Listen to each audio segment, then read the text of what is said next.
nyingine ni sawa, nilikuwa na mkuki wa ulinzi, nimeongezewa rungu la ulinzi. Wananchi wawe na imani na mimi, kwa sababu kwa maadili ya kichifu ni lazima utende haki. Mimi ukoo wangu ni familia iliyomiliki nafasi ya Mtwale toka karne ya kwanza mpaka ya 16 kabla cheo cha mwami hakijaingia karne ya 17. Kwa hiyo sisi ndo wenyeji wa himaya ya Buha asilia kabla wageni hawajaja karne ya 17. Kwa hiyo ni uongozi wa kimila ambao uko ndani ya familia. Watu wengi wamekuwa wakishindwa kutofautisha viongozi wa kimila na watawala. Karne ya kwanza mpaka ya 16 walikuwa ni viongozi wa kimila ambao walikuwa ni Watwale, Wateko na Bahamagazi.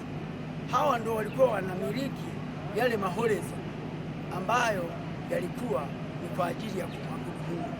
Unajua Mungu wakati ule tulikuwa tuna makanisa, ila tuliweka mahali sahihi kwa ajili ya kumwabudu Mungu, ya kumwomba Mungu. Kwa hiyo yote haya tupatayo ni kwa sababu ya ukengeufu wa maagizo ya Mungu toka awali. Mfano, kwenye kutunza mazingira, Mungu wakati anaumba dunia aliwaagiza, enendeni ulimwenguni mkavitunze na mkaviishi. Ndio tukapata maafisa misitu ambao waliagiza kulinda misitu ya asili, lakini vile vile alitupa udongo kwa ajili ya kujitafutia riziki na matunda. Mimi ni sio kwa mkoa, kwa kuwa Heru Juu ilikuwa ndo paramount chief. Paramount chief tunasema himaya kuu ya kwa mkoa wa Kigoma. Wote waliokuwepo hapo, kwa mfumo wa utaratibu, kila kabila lina kiongozi wake wa kimila. Kwa hiyo kiongozi wa kimila anakuwa ni kiongozi wa kimila kwenye maeneo anayoyaishi na zile koo zake. Kwa hiyo huwezi kuwa wa mkoa kwa sababu kabila hili lina kiongozi wake, kabila hili lina kiongozi wake wa kimila. Lakini ukija kwa utawala ni lazima upate kiongozi mmoja ambaye sio kiongozi wa kimila, anaweza kuteua mtu yote kwa sababu ni uongozi tu, lakini uongozi wa kimila na tamaduni. Na ndio maana mimi ni balozi wa mila na tamaduni, sio utawala. Mimi ni chifu wa Waha kutoka kabila la Watwa, na Watwa ndo watu wa asili wa kwanza wa himaya ya Buha asilia, ambao walikuwa Watwa, Wayanda na Wakingili baadaye au Abalima.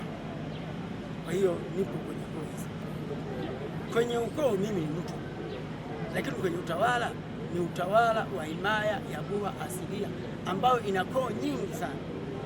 Kuna Wakingili, kuna Wanyongozi, kuna Watwa, kuna Wayanda, kuna Walagane na wengine. Hizo ni kabila ambazo zipo ni koo ambazo zipo ndani ya kabila la Waha. Kwanza kabisa niamini kwanza, Kigoma bado tunaishi uasili, maliasili zetu bado ziko sahihi na hatujaanza kuharibu mazingira. Tutakapokuwa tunaanza kufikiria namna ya kuharibu mazingira, ndio pale tutakuja kujikuta tunaenda tofauti na vile ambavyo tunalenga maendeleo.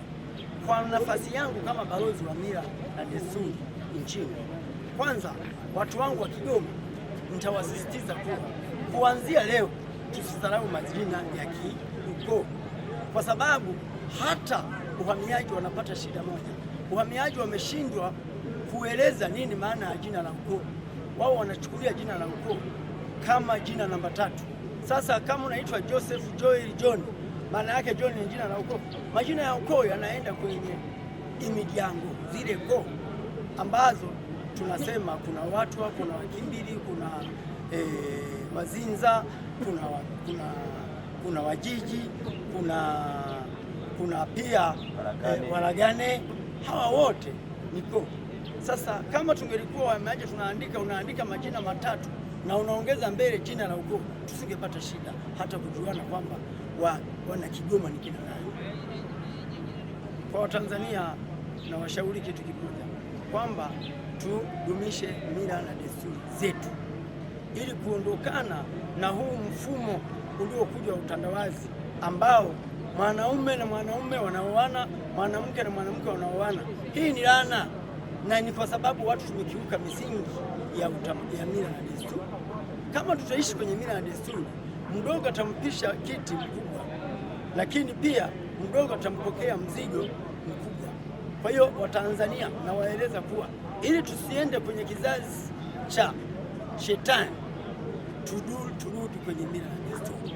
Na hata wakati rais ametuitisha Ikulu tarehe 20 mwezi wa 7 mwaka jana, alieleza viongozi wa kimila, enendeni kule mnakotoka mkaongeze maadili kwa vijana wetu, kwa sababu vijana, kila rais akijitahidi kuteua, anateua kijana ambaye hajawahi kupata shida kwenye jamii yake. Sasa na rais angekuwa anateua mtu asiyemjua na asiyejua jamii yake, hajawahi kupata shida kwenye jamii yake, akajua shida ya maji, akajua shida ya umeme, akajua shida ya barabara, anateuliwa moja kwa moja, hawezi kurudi na kukaa na Watanzania wenzake katika kuchangia kile ambacho anakiona.